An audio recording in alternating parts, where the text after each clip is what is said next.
શું કોઈ પોતાના જ પ્રેમની ક્રૂરતાપૂર્વક હત્યા કરી શકે? શું કોઈ પોતાના કરતાં પણ વધારે પ્રેમ કરતી વ્યક્તિનું પેટ ચીરી શકે? જે હાથમાં હાથ રાખીને 7 જન્મો સાથે રહેવાના સપના જોયા હતા, તે પ્રેમિકાના કાંડા કોઈ કઈ રીતે કાપી શકે? તમારો જવાબ કદાચ હશે ના, પણ અહીં તમે ખોટા છો. નમસ્કાર, આજની ક્રાઇમ કહાની સાથે હું છું ખુશ્બુ પંડ્યા.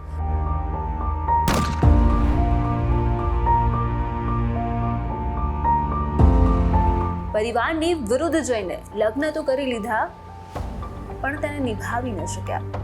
એવા કેટલાય યુગલો હશે જેમને પરિવારની સામે પડીને પ્રેમ લગ્ન કર્યા હશે, પણ અહીં વાત કંઈક અલગ છે. આ કહાનીમાં પ્રેમીનું નામ છે રોહિત અને પ્રેમિકાનું નામ છે નિશી.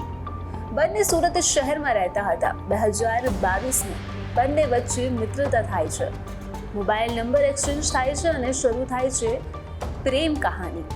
પણ દરેક પ્રેમ કહાનીમાં જેમ ટ્વિસ્ટ હોય છે, તેમાં કહાનીમાં પણ હતું. કારણ કે રોહિતના પરિવારને મંજૂર ન હતું કે રોહિત કોઈ અન્ય જ્ઞાતિની યુવતી સાથે લગ્ન કરે.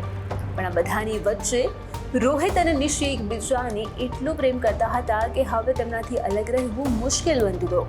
પણ રોહિત જાણતો હતો કે તેનો પરિવાર નિશીને ક્યારેય નહીં સ્વીકારે. છતાં બંને ચોરી છુપીથી લગ્ન કરી લીધા અને બંને સાથે પરિવારથી દૂર રહેવા લાગ્યા. પરિવારના સભ્યોને આ વિશે સહેજ પણ ખ્યાલ નહોતો. પણ એક દિવસ જ્યારે નિશી અને રોહિતના ફોટોસ તેની ફેમિલીને મળ્યા, ત્યારે બંનેના પરિવારને જાણ થઈ કે આ બંને ચોરી છુપીથી લગ્ન કરી લીધા છે.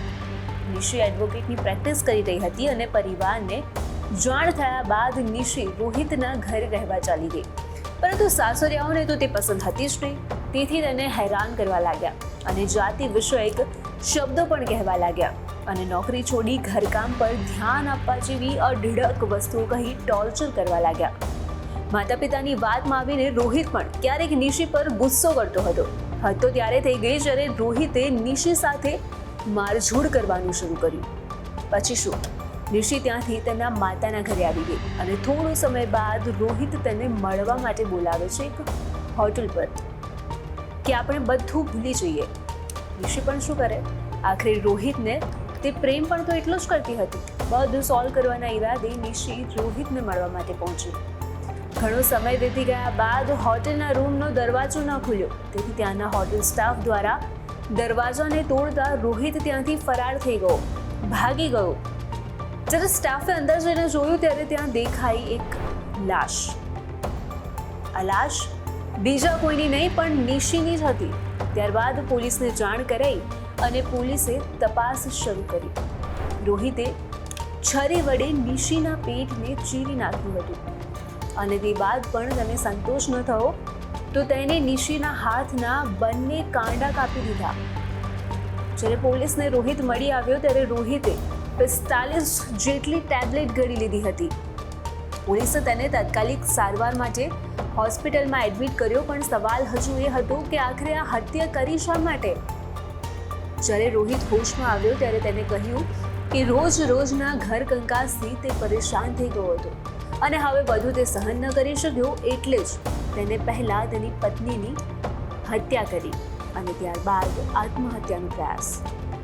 તો હવે થવાનું હતું તે તો થઈ જ ગયું, પણ સવાલ એ ઊભો થાય છે કે આખરે રોહિતની એવી કઈ મજબૂરી રહી હશે કે તેને આ પગલું ભરવું પડ્યું?